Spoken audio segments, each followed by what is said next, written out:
Okay, are we back? I think we're back. Um, so Caroline and I are returning from our brief unexpected break, and momentarily, hopefully, our director will realize that we're looking at ourselves and not actually the broadcast, which is what we want to be seeing. So maybe we can get that changed over, and then once that happens, we're going to go ahead and proceed to show you where we're at in round two. Caroline, welcome back. Yeah, it was great. Well, I never left for what it's worth. I stayed here. I was dedicated. The gremlins fixed the internet or broke the internet. I'm not quite sure. One of the two things happened. Right. And here we are. So we can talk about what we're going to jump into. Do you want to share some of the decks we're going to see? Okay, so again, we can't go to the match yet because Carolyn and I are looking at ourselves, not the broadcast. So we need to get that changed over because that probably means the chat is also looking at all of us and not the broadcast. No, chat's good. Chat knows what's up. They see what they want to see. They're seeing the good stuff, huh? Yeah. Which is still us, to be fair. Right. We're still the good stuff here. But we just need our producer to share their screen, and then we'll be good to go. Norman, but I can tell you that we're going to be seeing a Orzhov Midrange deck, which to me, I have not seen. Would you consider this a Death in Texas deck, or is this a Midrange? So this has cards like Stoneforge Mystic. Mm-hmm. It doesn't, I guess, have Thalia, so that's probably why it's not considered back in the day in Legacy, this would have been called Dead Guy Ale because it was basically a Dark Confidant version of sort of Death and Taxes. I don't know that we use that name anymore, even in Legacy. So Orzhov Midrange works for me. I think it's probably enough different than like the existence of Planeswalkers separates it from Death and Taxes a fair amount. I would say. Good to know. So we're in the match. This is great.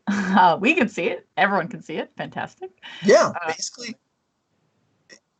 Things are smooth now. If you're just tuning in, nothing awkward happened at all in the last 45 minutes. We've been here the whole time, and thanks for joining us today. Don't watch the VODs. No, I'm just kidding.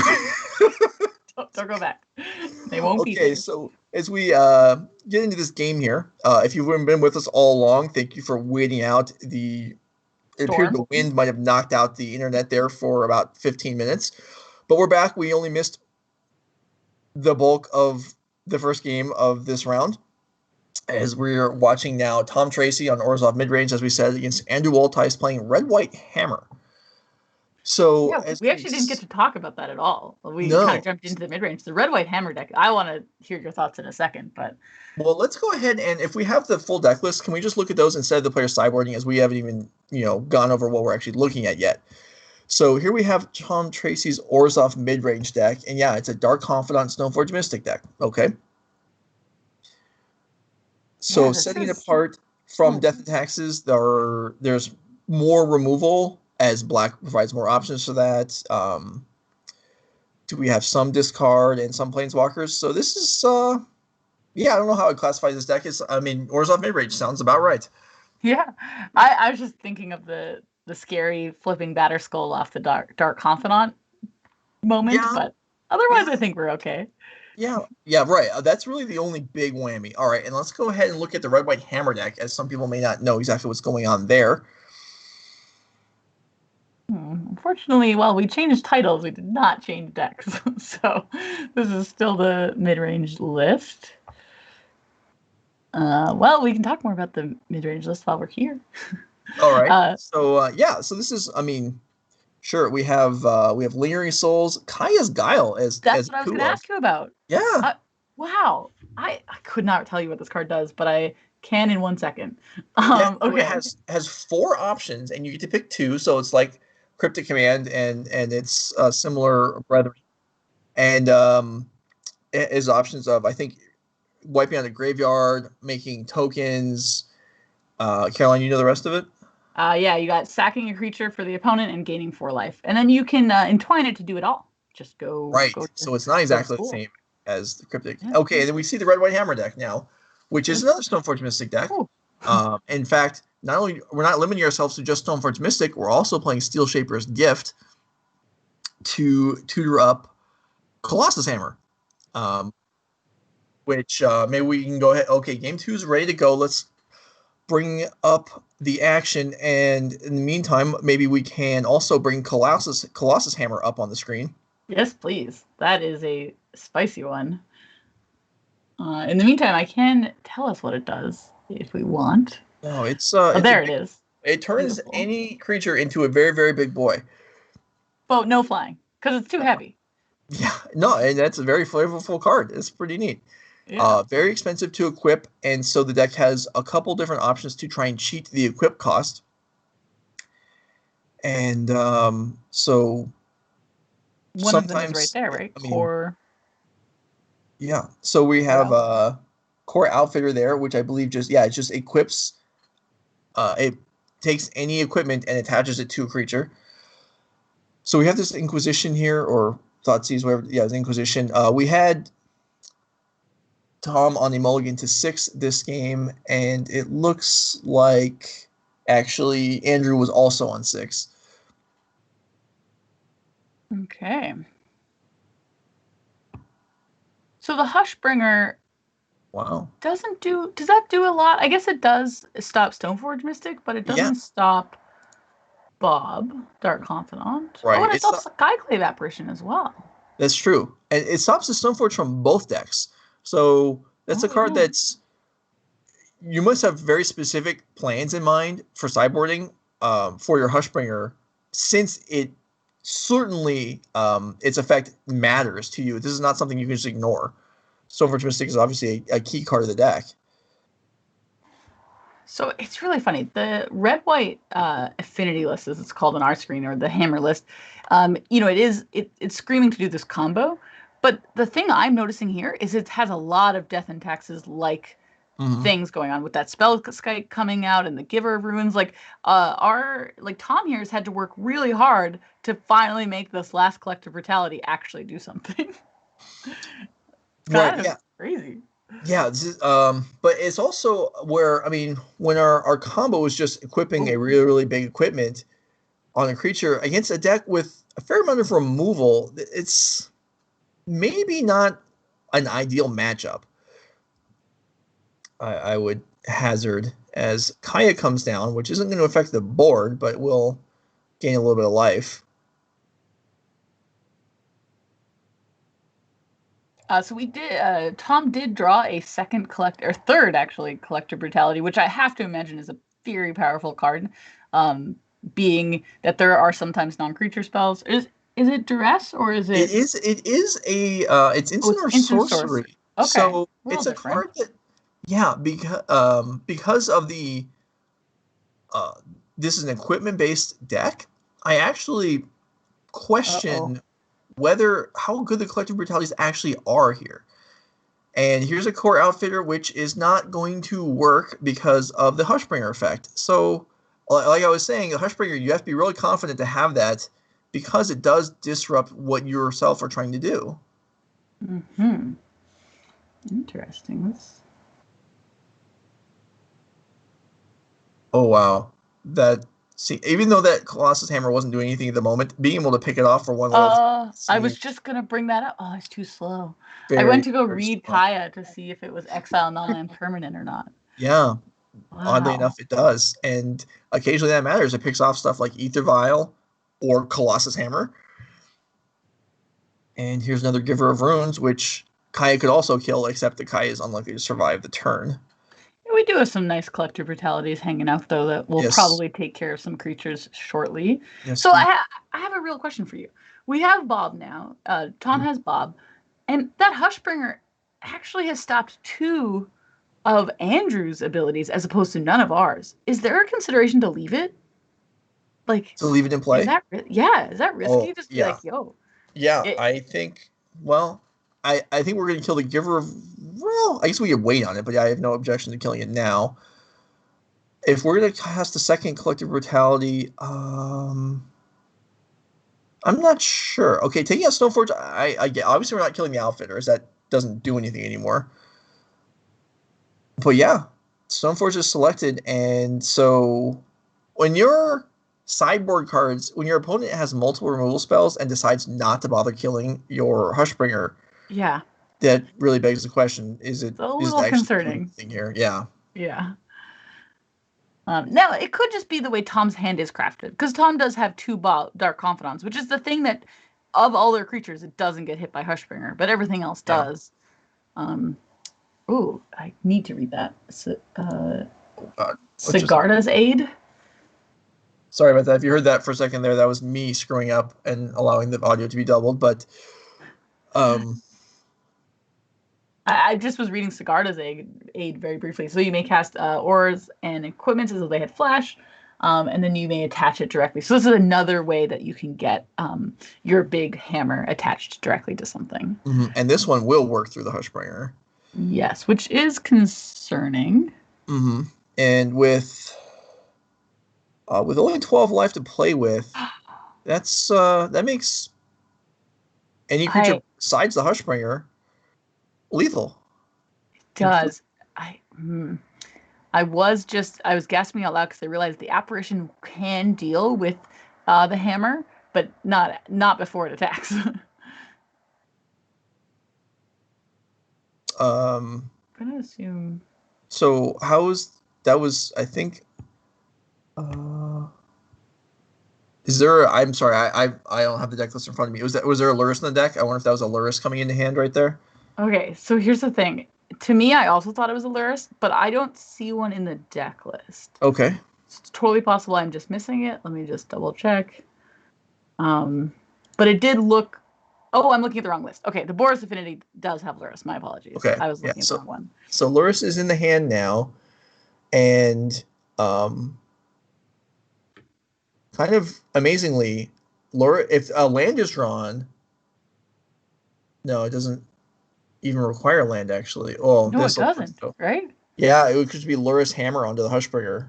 Okay, well, luckily we did draw the Tom did draw the Inquisition off the top. Mm-hmm. Pretty lucky, to be honest. And the other card in hand is another card to aid on equipping. But yeah, the Hushbringer is lethal. The Inkmoth Nexus is lethal with the Colossus Hammer, both of them. So there are options here. If the hammer is drawn, as Lurrus is gone. But Andrew, wait, is it lethal because it loses flying? You are absolutely correct. It can. Well, we also have a flyer, but it can be blocked. No, you are right. It does. It is not lethal, or it's it heavy. is. But we talked about really heavy. Yeah, you are right. And in fact, yeah. But even for that to matter at all, another hammer would have to be drawn, which is going to happen soon, because sort of the Dark Confidant's presence is being felt turn after turn here. Yes, but my favorite thing with a white-black mid-range deck is that Shambling Vents. It's helping out. It's doing some life gain. Mm-hmm. I love the Shambling Vents.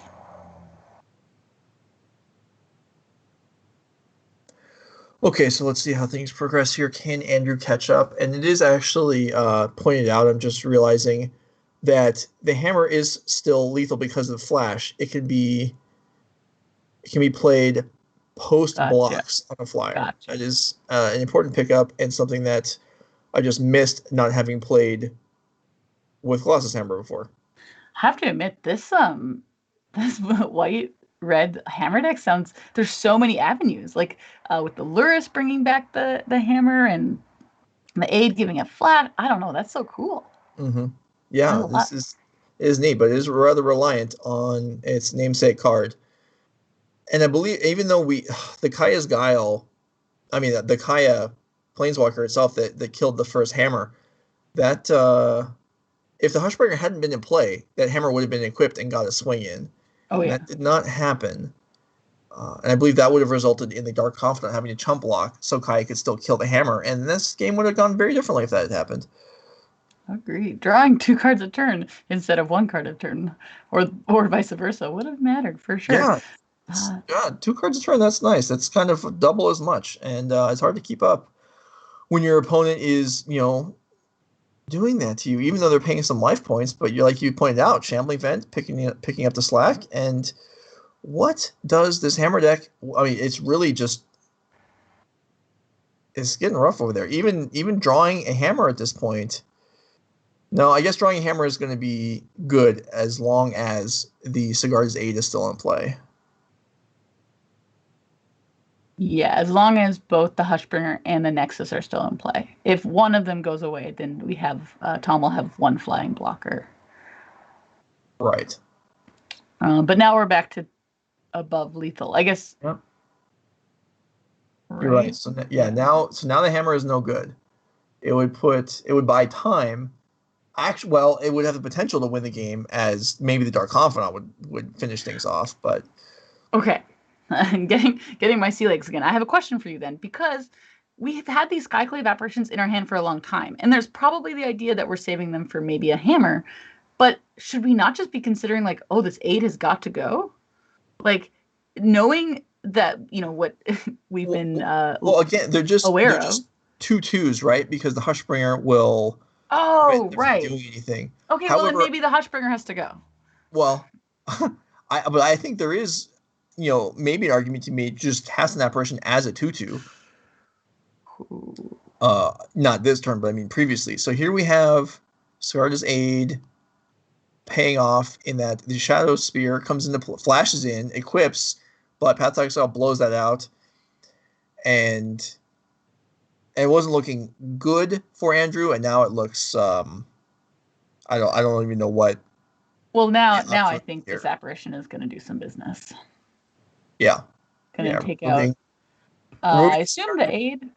Yeah, removing that Sigarda's Aid seems pretty safe. Okay, that's not the choice. This is still okay because we have one flying blocker for the Inkmoth Nexus, correct? And we're not we would be a lethal with Inkmoth, but we have a blocker. We should be okay. I mean, with two cards in hand, it is possible. There could have been a removal spell on the token as one of the two cards. And then it could have been Animate Nexus. The other second card being Hammer, drawn off the top, cast, equip, kill you. It could have happened, which is actually kind of cool. But no. Instead, Andrew Wolthuis goes down to Tom Tracey, who wins that round. We're happy to be back with you today. We're reasonably confident that we're going to be staying with you and not having another collapse. But that is our last match of the round. We don't have a backup for you. Caroline, what are your impressions of the kind of this hammer deck? It's something that if you haven't played Modern a ton recently, maybe you haven't seen too much, even though a lot of these cards have been legal. It's just the deck is, this is a fringe deck. And obviously hits very hard when things work. So one thing I got the impression, like super early on in the game, there was a very early Inquisition in game 2, and the Inquisition removed the Spellskite, and that sort of crafted kind of the next 4 or 5 turns. And I think with the Giver and then the Spellskite, there was so much protection in this deck to kind of protect their own plan. And I really liked the look of the deck. I thought it was actually going to pull through. You have to say that Hushbringer actually, it's hard to tell how much good and how much evil it did in that game for sure. Mm-hmm. But overall, the deck is so cool to me. I absolutely love when just random uncommons from other sets just appear and be like, oh, actually, I work with these 12 other cards. You didn't know? I think that's so cool. So what's the last card that appeared that made this deck playable? The last printing? Yeah. Is it Hammer? Because that's M20, I think. Yeah, all of these other cards are already legal. It just takes somebody realizing that, hey, there's actually something here. Yeah. And actually, I actually had the same thought for the new the Oops All Spells deck in Modern, which we can talk about in a minute. But yeah, here we have the sideboard and those Hushbringers that, like we saw in that game, kind of felt like they hurt Andrew. Yeah, it's tough because there was about 8 or 9 turns of that game, so it's hard to tell what would have happened. But I do want to say that Luris has to be an all-star in this deck because it gets back the creatures that are quite powerful, so all the things that allow for equipment to be found or to be equipped, and then it also just gets back your hammer. Yeah. That's kind of insane because, the fact that anyone destroyed it in the first place is kind of interesting, but it gets back your 1 mana equipment. It's so cool. Yeah, the Inquisition to knock out the Lurrus after it got put into hand really kind of was relevant in that game. All that, and also the Hushbringer kind of shutting down some of the plays combined to make the Hammer deck just not function quite as well as it was hoping to, I think. But I was going to say, in regard to you talking about what card kind of printed to make that Hammer thing function, and that's just kind of something that I've noticed that happened a few times in the history of Magic, where currently it takes somebody, like, sometimes cards are legal for a time period before anyone realizes what's actually possible. We also have in this case the Oops All Spells deck in Modern. I would have no trouble believing that a year or two or more could have gone by and that deck just not being discovered, because for me personally, there's no chance that I would realize that Narcomoebas coming into play could bring back Sword of the Meeks, which could then sacrifice to bring back a one of Salvage Titan, which actually counts as casting a spell, which triggers Vengevines. There's a whole deck in Modern built on that, and in a million years, I would not have noticed this interaction. There's just no way. Would you say that, like, in this case, in the case of this Oops All Spells deck, would you say that the spell lands, which is their spell on one side and a land on the other, right? Did they kind of give it a little bit of like a leg up, like, hey guys, look at my spell lands, look at what I can do? Yeah, no, the deck wouldn't function without them because of the milling aspect. Yeah. But so this would be a case where the deck being discovered effectively right away. I don't know how long it took or who did it, but someone put that together fairly quickly. The Hammer deck, it appears, was people discovered it right away or not. I don't know. But certainly there have been times in the past where a combination of cards existed that was just kind of not really noticed and taken advantage of for a long time. I have a pretty good example of that, I think. All right. The Lantern control decks. Sure.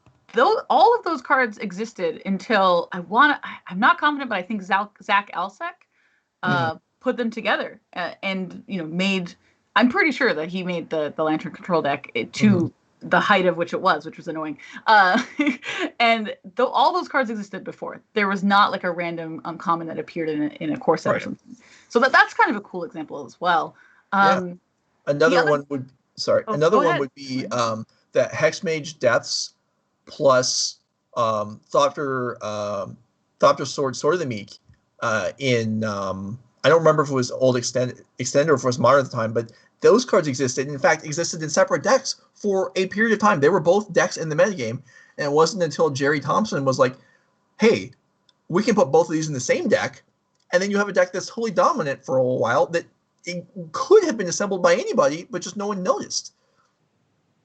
That's so cool. One of the other things I love about the decks we've been watching actually all morning is the new cards. For me, I am mostly a standard player. I do play Modern now, but when I was starting, it was mostly standard. And it always brought me such joy to see these cards that I'm playing with in standard make their way into more powerful sets, more powerful formats. So when you see like Skyclave Apparition is just an amazing card in standard. It's probably great in limited too, and it's even great here in Modern. And I think that to me is like, oh, that's a card. Like, I love that I can see this across all the formats. I have a question because you're a Legacy person. Is this card making it into Legacy? Yes, it is. Nice. And I think even this is a card that, like, a lot of times if a card gets printed and it's playable in Modern or Legacy, then it's probably dominant in the lower powered formats. Skyclave Apparition, I think, is fine in limited, but I don't think it's great. I'm not even sure I would say it's good. It's playable. And yet in older formats, it's just wrecking house because it's so unique in the fact that it can wipe out anything, any type of card. And so it just fits in. And then it becomes who can figure out what existing deck this fits into, and you can take advantage of it to fill a hole that it was lacking beforehand. Yeah, I have to admit that double white is probably a bit of a barrier to entry for sure. I love just looking at lists and being like, wow, that's a standard card. That's so cool. Yeah. In fact, while we have a minute here, while we're waiting, we'll probably go to a break at some point before round 3. But since we're talking about this, if we have the deck I would have submitted for today, if we can bring that up and we can illustrate exactly what Carolyn's talking about with Skyclave Apparition. I'd love to see that. Because the deck that I would have played today is Bandstone Blade, and This is a deck that's similar to what I started with last winter, getting ready for the Players Championship. And this is a deck this is kind of a newer version of it, and I just started playing with it. I Pomelo 98 trophied with this online, and so I thought I'd give it a try. And I also trophied with it, and you can see this is a deck with like some card advantage permanents, some accelerators, and Skyclave Apparition would fit in here great. It's just a question of how realistically are we going to get double white on turn 2 or 3, and yeah, it can happen, but it's not dependable. It may be worth the risk anyway. Certainly, if I was going to continue playing with this, I would make some changes. I felt like the Geist of St. Traft was better than I expected, but still, I don't want to rely on one-ofs that aren't tutorable in a kind of a mid-range deck like this. But Skyclave Apparition would be an alternative 3-drop that I think would fit in well as long as the mana worked. But like you were saying, the double white is not free. No, I was just looking at your list. You need to have double green, double blue, double white if you end up bringing in the Apparition, because you got your Uros and your Force of Negations, but everything else is okay. Everything else is working together. I have to admit, I actually took a little bit of time scanning this list, being like, is this a Legacy list? Right. It's not actually. Like, you're not playing Spellqueller and Legacy, but it gave me the visual vibe of like a Bant Legacy list. So I was kind of chuckling at that. Yeah. Like I was saying, this is a deck that I saw this week, and I played with it and I liked it. And it's similar to what I started with for the Players Championship in last winter. And then as I played with it, I trimmed out the mana back in December. I trimmed out the mana leaks. I trimmed out most of the accelerators, and slowed the deck down a little bit and added more planeswalkers. But this works well too. I don't know how long we have before are we gonna take a break before round 3? We can get word on that as we're winding down round 2 here. Let's go ahead and come back to us, and then we're gonna take a brief break, and then when things are kind of shaping up for round 3, we'll come back, and Carolyn's gonna talk about what she would have played if she was registering for this event instead of being here providing brilliant commentary and insights for you guys. So stick around, and we'll be right back.